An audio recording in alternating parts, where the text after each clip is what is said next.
ಎಲ್ರಿಗೂ ನಮಸ್ಕಾರ. ಈ ಹೊತ್ತಿನ ಸುದ್ದಿ ಏನಪ್ಪ ಅಂತಂದ್ರೆ ಪೊಲಿಟಿಕಲ್ ಅನಾಲಿಸಿಸ್. ಆದ್ರೆ ವಿಶೇಷವಾಗಿ ಸಜ್ಜನರಿಗಿದು ಚುನಾವಣೆಯ ಒಂದು ಹೆಡ್ಲೈನ್ ಕೊಟ್ಬಿಡೋಣ ಅಂಥೇಳಿ. ಯಾಕಪ್ಪ ಅಂತಂದ್ರೆ ರಾಜಕಾರಣನ ಹಂಗೆ ಅದರೊಳಗೆ ಎಲ್ಲ ಮಿಕ್ಸ್ ಐತಿ. ಪ್ರೀತಿ ಐತಿ, ದ್ವೇಷ ಐತಿ, ಅಸೂಯೆ ಐತಿ, ಮಮಕಾರ ಐತಿ. ಯಾವಾಗ ಯಾವುದು ಹೆಂಗೆ ರೂಪ ಪಡಿತೈತೆ ಅನ್ನೋದು ಹೇಳೋಕ್ಕಾಗಂಗಿಲ್ಲ. ಎಕ್ಸಾಂಪಲ್ಸು ಸಾಕಷ್ಟು ಅದಾವೆ ಇತಿಹಾಸದೊಳಗೆ ಹೋಗಿದ್ದು. ಹಿಂದೆ ಕುಮಾರಸ್ವಾಮಿ ಮತ್ತು BS ಯಡಿಯೂರಪ್ಪ ಏನು ಕಮಿಟ್ಮೆಂಟ್ ಮಾಡ್ಕೊಂಡಿದ್ರು, ಆ ಪ್ರಕಾರ 20 ತಿಂಗಳ ಕುಮಾರಸ್ವಾಮಿಯವರು ಅಧಿಕಾರ ನಡೆಸಿದ ಮೇಲೆ ಯಡಿಯೂರಪ್ಪನವ್ರು ಬಿಟ್ಟು ಕೊಡಲಿಲ್ಲ. ಆಮೇಲೆ ಯಡಿಯೂರಪ್ಪನವರು ಮತ್ತೆ ಚುನಾವಣೆಗೆ ಹೋದರು, ಮತ್ತು ಅನುಕಂಪದ ಮೇಲೆ ಗೆದ್ದರು, CM ಆದರು. ಈ ಥರ ಸಾಕಷ್ಟು ಉದಾಹರಣೆ ಅದಾವೆ. ಇದೇ ಕುಮಾರಸ್ವಾಮಿ ಆ್ಯಂಡ್ ಯಡಿಯೂರಪ್ಪ ಈಗ ಮತ್ತೆ ಬಾಜು ಕುಂದಿರ್ತಾರೆ. ಅಂದ್ರೆ ಇದು ಒಂದು ರಾಜಕೀಯ ಒಳಗೆ ಯಾರೂ ಅಜೀವ ಶತ್ರುನೂ ಅಲ್ಲ, ಅಜೀವ ಮಿತ್ರನೂ ಅಲ್ಲ. ಯಾವಾಗ ಯಾರು ಹೆಂಗೆ ಬೇಕಂಗೆ ಟರ್ನ್ ಮಾಡ್ಕೋತಾರೆ. ಅಂದ್ರೆ ಇಲ್ಲಿ ಒಂದು ಅಧಿಕಾರ ಅನ್ನೋದು ಭಾಳ ಮುಖ್ಯ ಆಗುತ್ತೆ. ಒಟ್ಟಾರೆಯಾಗಿ ಅಧಿಕಾರ ಬೇಕಿಲ್ಲ. ಏನು 2019 ಮಂಡ್ಯ ಲೋಕಸಭಾ ಕ್ಷೇತ್ರದ್ದು ಯಾವ ಲೆವೆಲ್ಲಿಗೆ ಮುಟ್ತು ಗೊತ್ತೈತಿ ನಿಮಗೆ? ಅದನ್ನು ಇತಿಹಾಸ ಪುಟ ಸೇರಿಬಿಟ್ಟೈತಿ. ಒಬ್ರಿಗೊಬ್ಬರು ಎಷ್ಟು ಕೆಸರು ಎರಚಾಡಿದ್ರು, ಪರ್ಸ್ನಲಾಗಿ ಹೋದರು, ರಾಜಕೀಯವಾಗಿ ಹೋದರು, ಟ್ಯಾಕಲ್ ಮಾಡಿದರು. ಇದ್ರೊಳಗೆ ಸ್ವಲ್ಪ ಕಡಿಮೆ ಮಾತು ಅಂದ್ರೆ ಸ್ವಲ್ಪ ಕಡಿಮೆ ಸ್ಟೇಟ್ಮೆಂಟ್ ಕೊಟ್ಟವ್ರು ಅಂದ್ರೆ ಸುಮಲತಾ ಅವರು. ಆದ್ರೆ ಲಾಸ್ಟಿಗೆ ಅವ್ರ ಹತ್ರ ಒಂದು ಬತ್ತಳಿಕೆ ಒಳಗೆ ಒಂದು ಅಸ್ತ್ರ ಇತ್ತು. ಆ ಅಸ್ತ್ರ ಪ್ರಯೋಗ ಮಾಡಿದರು, ಅವ್ರು ಗೆದ್ದು ಬಂದರು. ಇದು ಇತಿಹಾಸ.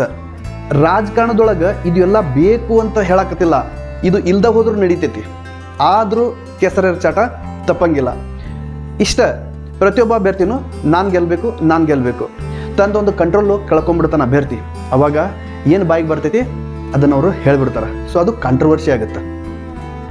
ಎಲ್ಲಿ ಹೋಗಿ ಯಾವ ಥರ ಬಡ್ಕೊಂತಿತ್ತೋ ಗೊತ್ತಿಲ್ಲ. ಇನ್ನು ಮತದಾರರ ಕಡೆ ಬಂದ್ರಂದ್ರೆ ಯಾವ ಮತದಾರನೂ ದಡ್ಡ ಅಲ್ಲ. ನೋಡೋಕೆ ಹೆಂಗಾದರೂ ಇರ್ಬೋದು. ಆದರೆ ಚುನಾವಣೆ ಅಂತ ಬಂದಾಗ, ಮತ ಹಕ್ಕು ಅಂಥೇಳಿ ಚಲಾವಣೆ ಮಾಡಬೇಕು ಅಂತ ಬಂದಾಗ ಮತದಾರ ಯಾವುದೇ ಕಾರಣಕ್ಕೂ ದಡ್ಡಲ್ಲ. ನೀವೆಷ್ಟಾದರೂ ಪರ್ಸ್ನಲ್ ಟ್ಯಾಕಲ್ ಮಾಡಿಕೊಡ್ರಿ, ಒಬ್ರಿಗೊಬ್ರು ಕೆಸರೆರಚಾಟ ಮಾಡಿಕೊಡ್ರಿ, ವೈಯಕ್ತಿಕ ಬರ್ರಿ, ಆಮೇಲೆ ರಾಜಕೀಯವಾಗಿ ಬರ್ರಿ, ನೀವೇನೇ ಮಾಡಿರಿ, ನಿಮ್ಮ ಅಭಿವೃದ್ಧಿ ಆಗೈತಂತಾರೆ ಹೇಳ್ರಿ, ಆಗಿಲ್ಲ ಅಂತ ಹೇಳ್ರಿ, ಏನೇ ಹೇಳಿದರೂ ಕೂಡ ಮತದಾರ ಲಾಸ್ಟಿಗೆ ತನ್ನ ನಾಯಕ ಯಾರು ಅಂಥೇಳಿ, ಅವ ತನಗೆ ಬೇಕಾಗಿರೋ ನಾಯಕ, ತನ್ನ ನಾಯಕ ಯಾರು ಅಂಥೇಳಿ ಗುರುತಿಸಿ ಅವನಿಗೆ ವೋಟ್ ಹಾಕ್ತಾನೆ. ನಾನು ಇಷ್ಟೆಲ್ಲ ಪೀಠಿಗೆ ಎದಕ್ಕೆ ಹಾಕಕತ್ತೀನಿ ಅಂತಂದ್ರೆ, ಇಡೀ ದೇಶಾದ್ಯಂತ ಗಮನ ಸೆಳೆದಿರೋ 2 ಕ್ಷೇತ್ರಗಳು ಅದಾವೆ. ವಿಶೇಷವಾಗಿ ಆ 2 ಕ್ಷೇತ್ರಗಳು ನಮ್ಮ ಕರ್ನಾಟಕ ರಾಜ್ಯದೊಳಗೆ ಅದಾವೆ. ಯಾವುದಪ್ಪ ಅಂತಂದ್ರೆ, ಒಂದು ಬೆಂಗಳೂರು ಗ್ರಾಮಾಂತರ. ಆ್ಯಕ್ಚುಲಿ ರಾಜಕಾರಣ ಅದು ಡರ್ಟಿ ಇಲ್ಲ, ಬಟ್ ನಾವು ರಾಜಕಾರಣನ ಡರ್ಟಿ ಮಾಡಿವಿ. ಎಷ್ಟು ಡರ್ಟಿ ಐತಿ ರಾಜಕಾರಣ ಅಷ್ಟು ಕ್ವಾಲಿಟಿನೂ ಐತಿ. ಬಟ್ ರಾಜಕಾರಣ ಹೆಂಗೆ ಮಾಡಬೇಕು ಅನ್ನೋದನ್ನು ನೋಡ್ಕೋಬೇಕಾಗುತ್ತೆ, ನಾವು ಥಿಂಕ್ ಮಾಡಬೇಕಾಗುತ್ತೆ. ಅದಕ್ಕೇ ಒಂದು ಉದಾಹರಣೆ ಬೆಂಗಳೂರು ಗ್ರಾಮಾಂತರ. ಇಲ್ಲೇ ಡಾಕ್ಟರ್ CN ಮಂಜುನಾಥ್ ಅವರು ಅದಾರ, BJPಯಿಂದ ಅಭ್ಯರ್ಥಿಯಾಗಿ ಕಣಕ್ಕಿಳಿದಾರೆ. ನಾಳೆ 26ನೇ ತಾರೀಕಿಗೆ ಪೋಲಿಂಗ್ ಐತಿ. ದೇಶಾದ್ಯಂತ ನೋಡಿದ್ರೆ ಸೆಕೆಂಡ್ ಫೇಸ್ ಆಗುತ್ತೆ. ನಮ್ಮ ರಾಜ್ಯಾದ್ಯಂತ ನೋಡಿದ್ರೆ ಅಂದ್ರೆ ಫಸ್ಟ್ ಫೇಸ್ ಪೋಲಿಂಗ್ ಐತಿದು. ಇವರು BJPಯಿಂದ ಅಭ್ಯರ್ಥಿ ಅದಾರ. ಇನ್ನು ಕಾಂಗ್ರೆಸ್ನಿಂದ DK ಸುರೇಶ್ ಅವರು ಅಭ್ಯರ್ಥಿ ಅದಾರ. ಇಲ್ಲಿ ವಿಶೇಷವಾಗಿ ಗಮನಿಸೋದೇನಪ್ಪ ಅಂತಂದ್ರೆ, CN ಮಂಜುನಾಥ್ ಅವರು ವೈಯಕ್ತಿಕವಾಗಿ ಯಾರಿಗೂ ಜರದಿಲ್ಲ. ವಿರೋಧ ಪಕ್ಷ ಆಗ್ಬೋದು, ವಿರೋಧಿಗಳಾಗ್ಬೋದು, ಯಾರಿಗೂ ವೈಯಕ್ತಿಕವಾಗಿ ಜರದಿಲ್ಲ. ಅಭ್ಯರ್ಥಿ ನಡಬರ್ಕ ಹೇಳಕತ್ತೀನಿ ನಾನು.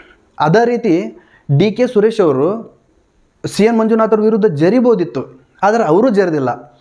ಯಾಕೆ ಈ ಥರ ಆಗಿಲ್ಲ ಅಂತಂದ್ರೆ, ಫಸ್ಟ್ ಯಾರು ಲೂಸ್ ಟಾಕ್ ಮಾಡ್ತಾರ ಅದನ್ನು ಸಹಿಸ್ಕೊಳ್ಳೋ ಶಕ್ತಿ ನಮಗಿರಂಗಿಲ್ಲ. ಆ ಸಹಿಸ್ಕೊಳ್ಳೋ ಶಕ್ತಿ ಇರಲಿಲ್ಲ ಅಂದ್ರೆ ನಾವೇನು ಮಾಡ್ತೀವಿ, ಡರ್ಟಿ ಟಾಕ್ ಸ್ಟಾರ್ಟ್ ಮಾಡ್ತೀವಿ. ಇದು ಆಗದ ಹಿಂಗೆ ಒಂದು ಆ್ಯಕ್ಷನ್ ಆಯ್ತಂದ್ರೆ ಅದಕ್ಕೆ ರಿಯಾಕ್ಷನ್ ಬೇಕಲ್ಲ.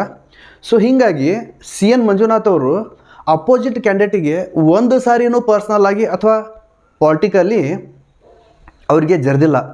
ಸೇಮ್ ಟೈಮ್ DK ಸುರೇಶ್ ಅವರು ಜರ್ದಿಲ್ಲ. ಪಕ್ಷದಿಂದ ಬೇರೆಯವರು ಅವ್ರು ಏನಾದರೂ ಮಾಡ್ಕೋಬೋದು, ಆದರೆ ಅಭ್ಯರ್ಥಿ ನಡುವೆ ಅಂದ್ರೆ ಇಲ್ಲಿ ಒಂದು ಮಾರಲ್ ಏನಪ್ಪ ಅಂತಂದ್ರೆ, ಡಾಕ್ಟರ್ CN ಮಂಜುನಾಥ್ ಅದಾರಲ್ಲ, ಇಂಥವ್ರಿಗೆ ರಾಜಕಾರಣ ಬೇಕಿತ್ತ ಅಂತ ಅನ್ನೋದ್ರ ನಡ್ಬರ್ಕ ಅವರು ಕೂಡ ರಾಜಕಾರಣ ಮಾಡಕತ್ತಾರಲ್ಲ. ಹೆಲ್ದಿ ರಾಜಕಾರಣ ಮಾಡಿರಿ, ಏನು ತೊಂದರೆ ಇಲ್ಲ. ಇವನ್ನ ನೀವು ಒಬ್ರಿಗೊಬ್ಬರು ಅಭ್ಯರ್ಥಿಗಳಿಗೆ ನೀವು ಟ್ಯಾಕಲ್ ಮಾಡಿರಿ, ಲೂಸ್ ಟಾಕ್ ಮಾಡಿರಿ, ಡರ್ಟಿ ಟಾಕ್ ಮಾಡಿರಿ, ಬಟ್ ಮತದಾರ ಆ ಕಡೆ ತಲೆ ಕೆಡಿಸ್ಕೊಳ್ಳಂಗಿಲ್ಲ. ಮತದಾರ ಸ್ಟಿಕ್ ಆನ್ ಆಗಿರ್ತಾನೆ, ಯಾರಿಗೆ ಗೆಲ್ಲಿಸ್ಬೇಕು ಅಥವಾ ಯಾರಿಗೆ ಮತ ಹಕ್ಕು ಚಲಾಯಿಸಬೇಕು ಅನ್ನೋದು ಫಿಕ್ಸ್ ಮಾಡ್ಕೊಂಡಿರ್ತಾನೆ ಮೆಂಟಲಿ. ಸುಮ್ಮನೆ ನೀವು ಅಭ್ಯರ್ಥಿಗಳು ಕೆಸರೆರಚಾಟ ಮಾಡಿಕೊಂಡು ನಿಮ್ಮ ಒಂದು ವ್ಯಕ್ತಿತ್ವನ ಏನು ಅಂತ ನೀವೇ ಹೊರಗೆ ಹಾಕ್ಕೊಂಡ್ಬಿಡ್ತೀರಿ. ಅಂಥ ಕಾಲಮಾನದೊಳಗೂ CN ಮಂಜುನಾಥ್ ಅವರು ಮತ್ತು ಈದ ಗ್ರಾಮಾಂತರ ಜಿಲ್ಲಾದ್ದು ಎಷ್ಟು ಫೈನ್ ನಡೆದೈತಿ ಒಂದು ಎಲೆಕ್ಷನು, ಈ ಥರನೂ ಎಲೆಕ್ಷನ್ ಮಾಡ್ಬೋದಾ ಅಂತ ಅನಿಸುತ್ತೆ. ಇನ್ನು ಎರಡನೇ ಒಂದು ಕ್ಷೇತ್ರ ಯಾವುದಪ್ಪ ಅಂತಂದ್ರೆ ಅದು ಮೈಸೂರು ಕೊಡಗು. ಈ ಮುಂಚೆಗ 2 ಸಾರಿ ಇಲ್ಲೇ ಪ್ರತಾಪ್ ಸಿಂಹ ಅವರು BJPಯಿಂದ ಗೆದ್ದು ಬಂದು ಸಂಸದರಾಗಿದ್ದರು. ಈ ಸಾರಿ ಅವರಿಗೆ ಟಿಕೆಟ್ ಮಿಸ್ ಆಗೈತಿ. ಹೈಕಮಾಂಡ್ನವ್ರು ಯಾಕೆ ಮಿಸ್ ಮಾಡಿದ್ರು ಗೊತ್ತಿಲ್ಲ. ಮಹಾರಾಜರದಾರಲ್ಲ ಯದುವೀರ್ ಒಡೆಯರು ಅವ್ರಿಗೆ ಟಿಕೆಟ್ ಕೊಟ್ಟಾರ, ಅಭ್ಯರ್ಥಿ ಆಗ್ಯಾರ. ಇದೇ 26ನೇ ತಾರೀಕಿಗೆ ಅಲ್ಲೇ ಪೋಲಿಂಗ್ ಐತಿ. ಆದ್ರೆ ಇಲ್ಲಿನೂ ಕಾಂಗ್ರೆಸ್ ಮತ್ತು BJP ಕೆಸರೆರಚಾಟ ಮಾಡಿಲ್ಲ. ಅಂದ್ರೆ ನಾನು ಹೇಳೋದು ಅಭ್ಯರ್ಥಿ ನಡುವೆ ಯದುವೀರ್ ಅವರು ಸಿಂಗಲ್ ಲೂಸ್ ಟಾಕ್ ಸತ್ಯಕ್ಕೆ ಮಾಡಿಲ್ಲ ಪ್ರತಿಸ್ಪರ್ಧಿ ಅಭ್ಯರ್ಥಿ ವಿರುದ್ಧ. ಅದೇ ಥರ ಪ್ರತಿಸ್ಪರ್ಧಿ ಅಭ್ಯರ್ಥಿನೂ ಅವ್ರಿಗೆ ಯಾವುದೇ ರೀತಿಯಿಂದ ಜರ್ದಿಲ್ಲ. ಇದಕ್ಕೆ ಮೂಲ ಕಾರಣ ಏನಪ್ಪ ಅಂತಂದ್ರೆ ಯದುವೀರ್ ಅವರು ಎಷ್ಟು ಕ್ವಾಲಿಟಿ ಅದಾರನ್ನ ತೋರಿಸುತ್ತೆ. ಮತ್ತು ಈಗೇನು ಸಿದ್ದರಾಮಯ್ಯನವ್ರು ಅದಾರಲ್ಲ, ಅವರು ಫಸ್ಟ್ ಹೇಳಿಬಿಟ್ರ ಮೈಸೂರು ಕೊಡಗುಗೆ ಏನು ಸಂದೇಶ ಕೊಟ್ಟಿದ್ದರು ಅಂತಂದ್ರೆ, ಎಲೆಕ್ಷನ್ ಒಳಗೆ ಯದುವೀರ್ ಅವರು ನಾಮಿನೇಷನ್ ಫೈಲ್ ಮಾಡಿಕೊಳ್ಳೆ ಅಂದ್ರೆ ಅವರಿಗೆ ಟಿಕೆಟ್ ಕನ್ಫರ್ಮ್ ಆಗೈತಿ ಅಂತ ಅಂದುಕೊಳ್ಳೆ ಸಿದ್ದರಾಮಯ್ಯನವ್ರು ಒಂದು ಮಾತು ಏನು ಹೇಳಿಬಿಟ್ರು ಅಂತಂದ್ರೆ, ತಮ್ಮ ಪಕ್ಷದ ಕಾರ್ಯಕರ್ತರಿಗೆ ಬೆಂಬಲಿಗರಿಗೆ ಯಾವುದೇ ಕಾರಣಕ್ಕೂ ಯದುವೀರವರಿಗೆ ವೈಯಕ್ತಿಕವಾಗಿ ಅವರಿಗೆ ಜರಿಬ್ಯಾಡ್ರಿ ಅನ್ನೋ ಮಾತು ಸಂದೇಶ ಕೊಟ್ಟಿದ್ದರು. ಇದು ಕ್ವಾಲಿಟಿ ರಾಜಕಾರಣ. ಅಂದ್ರೆ ಈ ಎರಡೂ ಕ್ಷೇತ್ರ, ಬೆಂಗಳೂರು ಗ್ರಾಮಾಂತರ ಮತ್ತು ಮೈಸೂರು ಕೊಡಗು ಕ್ಷೇತ್ರ ನೋಡಿದ್ರಂದ್ರೆ ನಾವು ಈ ಥರನೂ ರಾಜಕಾರಣ ಮಾಡ್ಬೋದಾ ಅಂತ ಅನ್ನೋದನ್ನು ಈ ಒಂದು 2 ಕ್ಷೇತ್ರದಿಂದ ನಾವು ತಿಳ್ಕೊಬೇಕು. ಅಂದ್ರೆ ಅರ್ಥ ಮಾಡ್ಕೋಬೇಕು, ರಾಜಕಾರಣನ ಈ ಥರನೂ ಮಾಡಬಹುದು.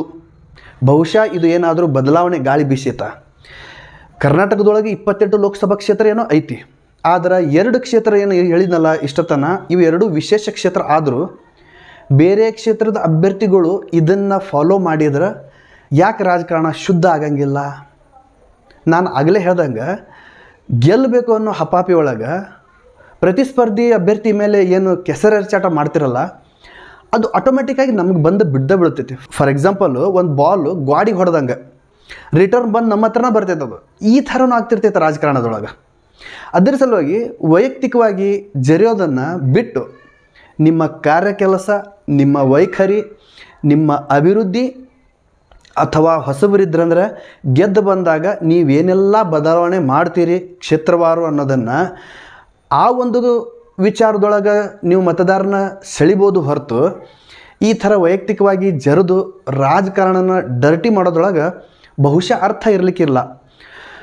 ಸೊ ಈ 2 ಕ್ಷೇತ್ರಗಳು ಏನದಾವಲ್ಲ, ಬೆಂಗಳೂರು ಗ್ರಾಮಾಂತರ ಮತ್ತು ಮೈಸೂರು ಕೊಡಗು 2 ಕ್ಷೇತ್ರಗಳು ಅದಾವಲ್ಲ, ಇವು ರಾಜ್ಯಾದ್ಯಂತ ಅಲ್ಲದೇ ದೇಶಾದ್ಯಂತ ಮಾದರಿ ಜಿಲ್ಲೆಗಳಾಗಲಿ ಅಂಥೇಳಿ ನಾವು ಆಸೆ ಪಡ್ತೀವಿ.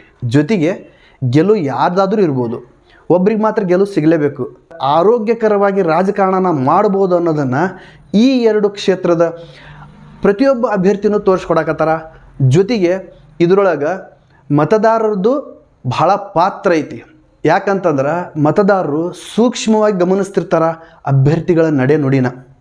ಸೊ ಮುಂದೂ ಇದೇ ಥರ ಆರೋಗ್ಯಕರ ರಾಜಕಾರಣ ಆಗಲಿ ರಾಜಕಾರಣಿಗಳಿಂದ ಅಂತ ಹೇಳ್ತಾ, ಈ ವಿಡಿಯೋ ನಿಮಗೇನಾದರೂ ಇಷ್ಟ ಆಗಿತ್ತಪ್ಪ ಅಂತಂದ್ರೆ ಲೈಕ್ ಮಾಡಿರಿ, ಜೊತೆಗೆ ಶೇರ್ ಮಾಡಿರಿ.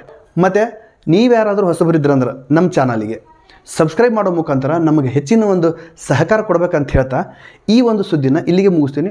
ಇದೇ ಥರ ಬೇರೆ ಸುದ್ದಿ ತೊಗೊಂಡು ಮತ್ತೆ ಬರ್ತೀನಿ. ಅಲ್ಲಿವರೆಗೂ